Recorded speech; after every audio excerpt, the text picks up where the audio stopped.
말씀은 요한복음 11장 1절에서 16절까지입니다.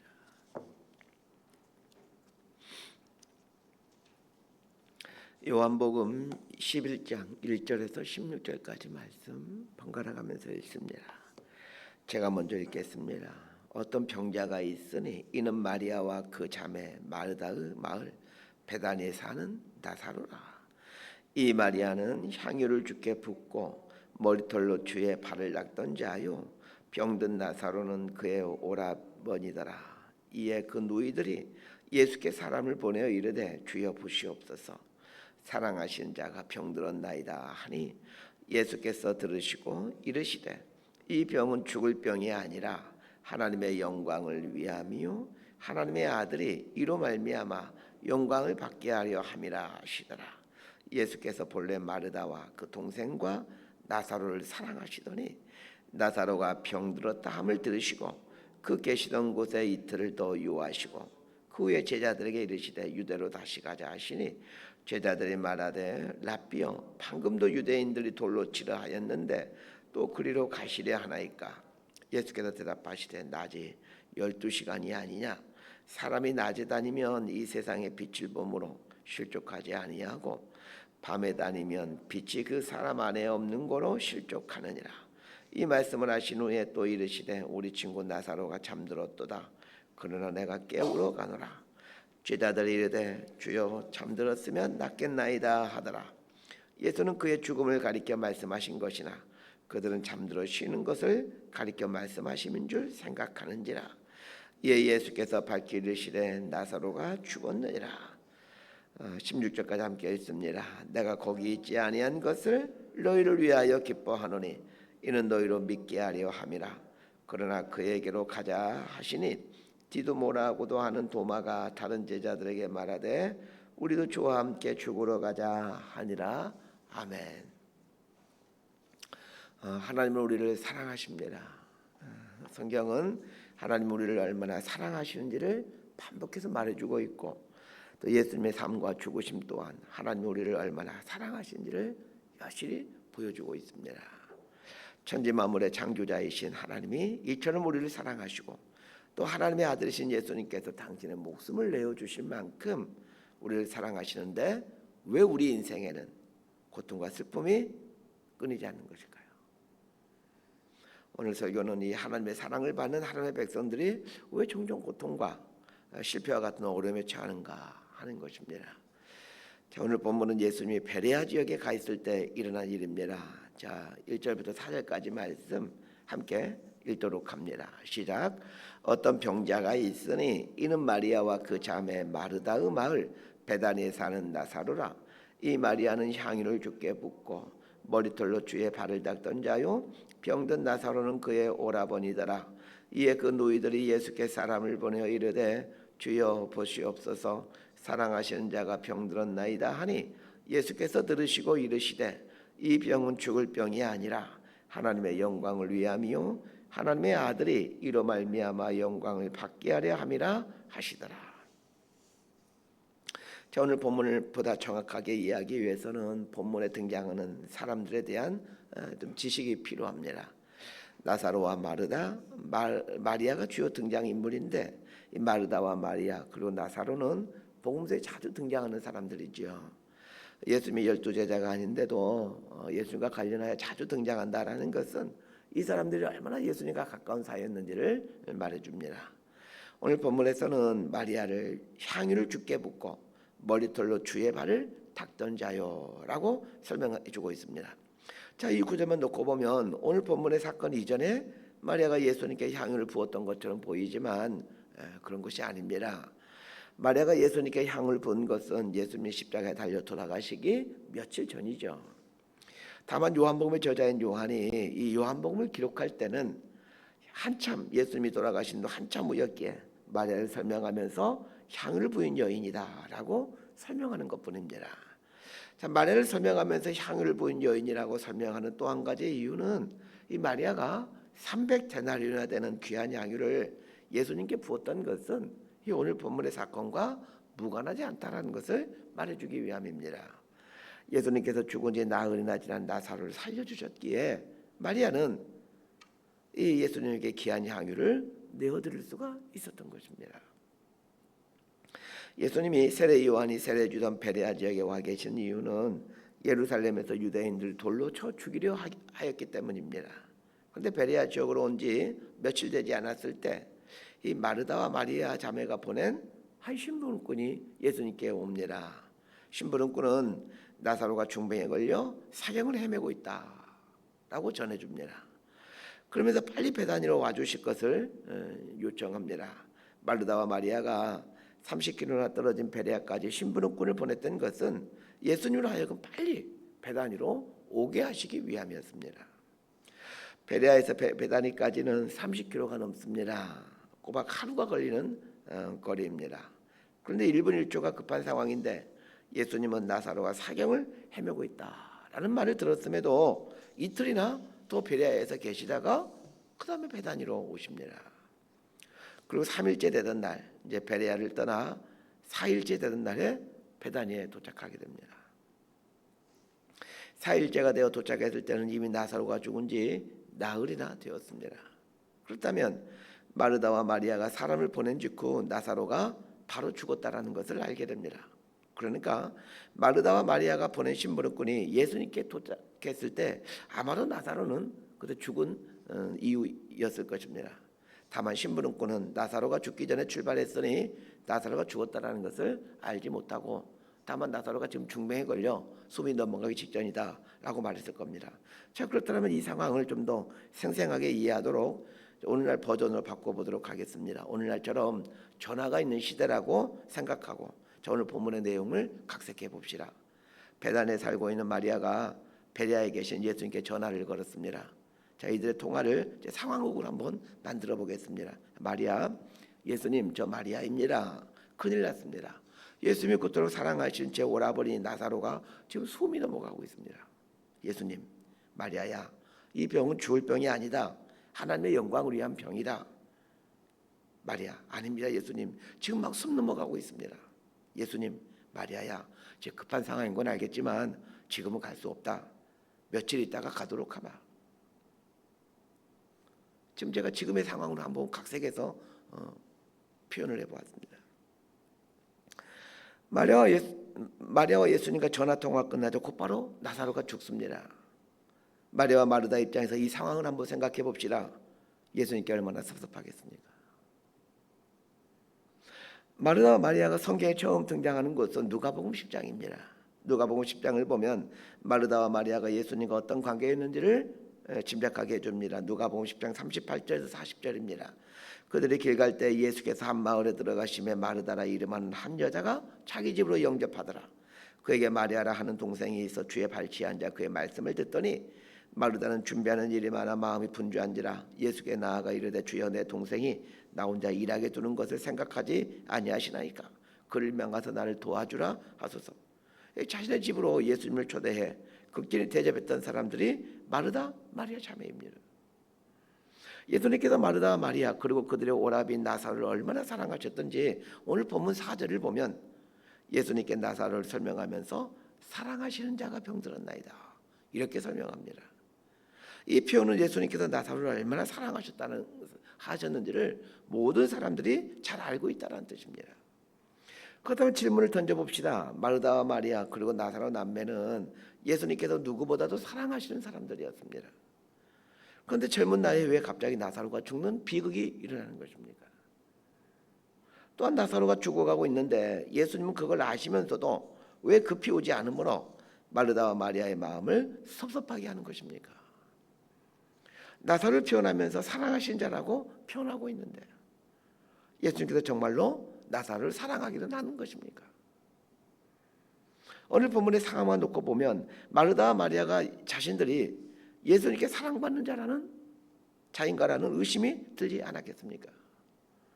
마르다와 마리아가 자신들이 예수님께 사랑받는 자인가라는 의심과 회의가 들 수밖에 없었던 것처럼 우리들의 삶에도 이런 일은 종종 일어납니다.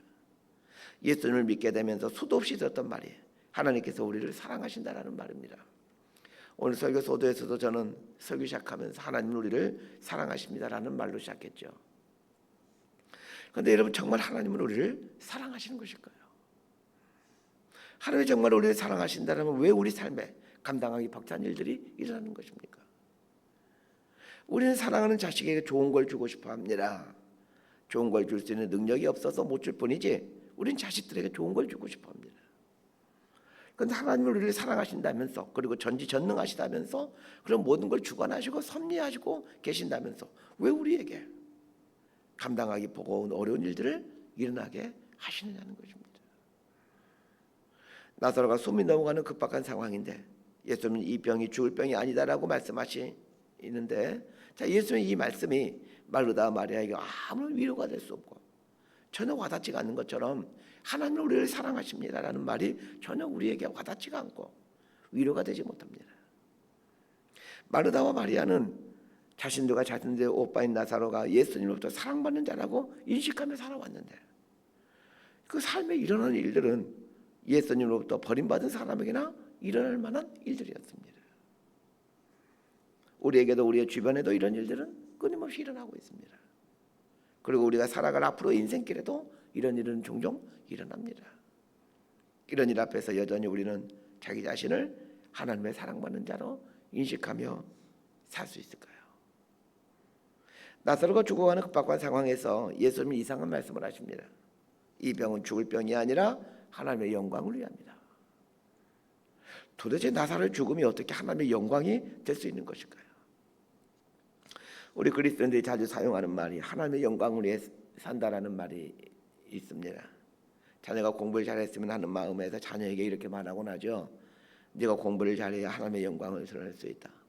남편의 사업을 놓고 기도할 때 사업이 번창하여 하나님의 영광을 드러내게 해주옵소서라고 기도합니다. 도대체 하나님의 영광을 드러낸다는 말이 무슨 뜻일까요?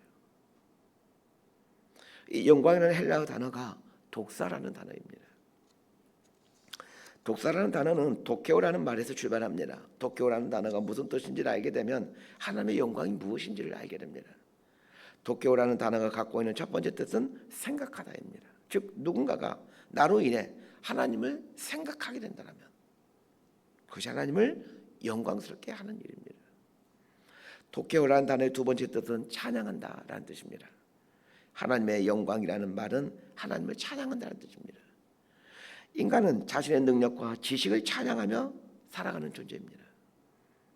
여러분 곰곰이 생각해 보십시오. 우리의 지나온 인생 동안 내가 무엇을 높이고 자랑하며 살아왔는지 말입니다. 저 역시 저의 잘남과 능력을 찬양하며 살아왔습니다. 나의 성실함과 부지런함을 자랑하며 살아왔습니다. 내가 이렇게나마 사랑구실하며 살 수 있었던 것은 내가 성실하게 살아왔고 또 열심히 공부해왔기 때문이라고 생각했습니다. 말은 그렇게 하진 않았지만, 한 번도 그렇게 말하지 않죠. 말은 그렇게 하지 않지만 내 마음속 저 깊은 곳에서는 그런 생각들이 좀 여전히 남아 있습니다. 이건 비단 저만의 이야기가 아닙니다.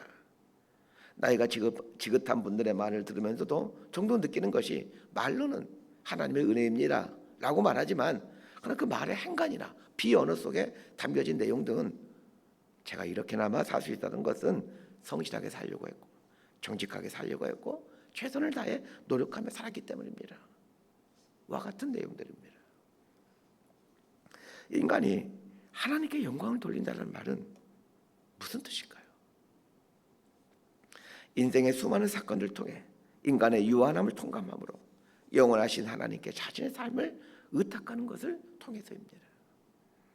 그렇다면 인간으로 하여금 자신의 유한함을 통감하게 하는 사건들은 하나님께 영광 돌릴 수 있는 삶을 살 수 있는 기회가 된다는 것을 알게 됩니다. 그런데 인간으로 하여금 자신의 유한함을 통감하게 하는 사건들은 하나같이 절망과 고통의 사건들입니다. 생각해 보십시오. 실패와 좌절 앞에서 자신의 유한함을 통감하지 성공과 번영 앞에서 자신의 유한함을 통감할 수 있겠습니까? 오늘 본문에 보면 마르다와 마리아는 오빠인 나사로 죽음 앞에서 인간의 유한함을 철저히 통감했을 겁니다. 성경을 보면 마르다와 마리아, 나사로가 상당히 젊은 사람들이라는 것을 알게 됩니다. 젊을수록 죽음은 자신과는 무관한 사건이라고 생각합니다. 젊은이들이 그토록 방자하게 살아가는 이유는 죽음이 자신과 무관하다고 여기고 있기 때문입니다. 그러나 젊은 나이에 소중한 사람의 죽음을 경험한 사람은 인간의 유한함을 통감하게 됩니다. 그런 면에서 나사로의 죽음이 왜 하나님의 영광을 위함인지 금방 알게 됩니다.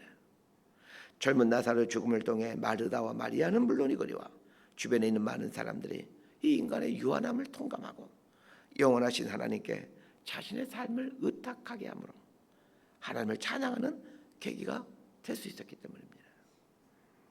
설교 전반부에서 마리아에 대한 설명을 하면서 이 마리아는 향유를 주께 붓고 머리털로 주의 발을 닦던 자요라는 구절을 언급해드렸습니다. 마리아가 향유를 예수님께 부을 때 가룟 유다뿐만 아니라 제자들이 왜 이 아까운 것을 허비하느냐라고 호통을 치죠. 300데나리온의 가치였거든요.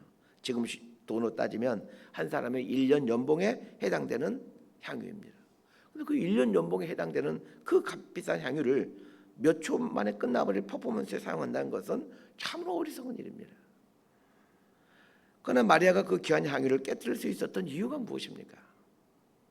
자신의 오라비인 나사로의 죽음과 그리고 다시 살아나게 된 사건 앞에서 예수님이 생명의 주인임을 깨달았기 때문이고, 더 나아가 인간이 그토록 추구하는 물질이 얼마나 유한한 것인지를 통감했기 때문이었습니다.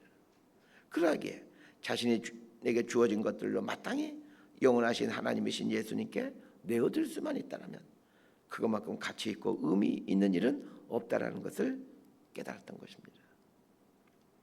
마리아가 향유값을 예수님께 부은 일은 사복음서 전체에서 언급하고 있습니다. 한번 곰곰이 생각해 봅시다. 마리아가 예수님께 부은 향유의 값은 300데나리온, 한 사람의 1년 연봉이었습니다. 한 사람의 1년 연봉은 결코 작은 액수는 아닙니다. 그러나 예수님 당시 마리아가 예수님을 위해 내어준 1년 연봉 정도의 그 가치보다 더 많은 액수의 헌금을 한 사람도 아마 적지 않게 있었을 겁니다. 오늘날의 성도들 중에는 한 사람의 1년 연봉보다 더 큰 헌금을 한 사람들 종종 있습니다. 그러면서 보면 마리아가 드리는 향유옥감은 귀한 것인 것은 분명하지만 사복음서 모두에 기록할 만큼 그렇게 큰 액수의 헌금은 아닙니다. 액수로만 따진다면 마리아가 드리는 향유보다 더 큰 물질을 드린 사람들은 우리 주변에도 충분히 있습니다. 그러나 그 사람들의 이야기는 성경에 등장하지 않고 마리아가 향유값을 깨뜨린 이야기가 사복음서 전체에 등장하는 것은 무슨 이유일까요? 더 나아가 예수님께서 마리아가 향유값을 깨뜨린 것에 대해서 복음이 전파되는 곳에서는 이 여자가 행한 일도 말하여 그를 기억하리라 라는 그 놀라운 축복의 말씀을 해주신 만큼 대단한 사건으로 여겨진 이유가 무엇이냐는 겁니다. 자신의 오라비인 나사로의 죽음 앞에서 이 인간이 얼마나 유한한 존재인지, 더 나아가 인간이 그토록 소유하고자 하는 것들이 얼마나 허망한 것들인지를 깨닫고 자신과 자신에게 속한 것을 영원하신 하나님께 의탁했기 때문입니다.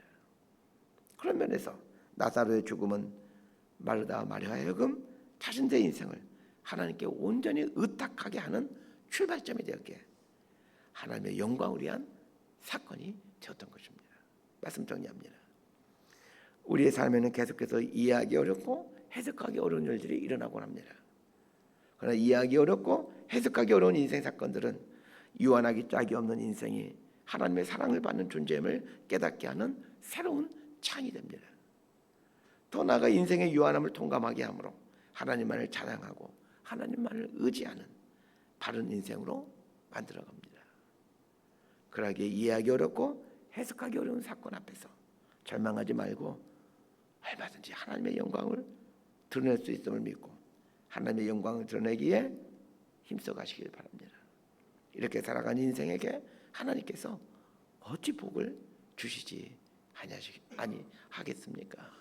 기도하겠습니다. 하나님 아버지, 우리 삶에는 이해하기 어려운 일뿐만 아니라 받아들이기 힘든 고통과 통곡의 사건들이 일어나곤 합니다. 하나님께서 그토록 우리를 사랑하신다는데 왜 우리 인생에는 이런 일들이 일어나는 것입니까? 오늘 말씀을 통해 모든 인생 사건이 하나님의 영광을 드러낼 수 있는 일이라는 것을 알게 됩니다. 인생 사건 앞에서 인간의 유한함을 통감함으로 하나님께 전적으로 의지하는, 그래야 하나님을 찬양하는 삶으로 전하는 기회가 된다는 것을 알게 됩니다. 우리 인생에 닥치는 여러 가지 사건들 앞에서 하나님의 영광을 드러내는 하나님 백성으로 살아갈 수 있도록 우리 삶을 붙들어 주옵소서. 예수님 이름으로 기도드리옵나이다.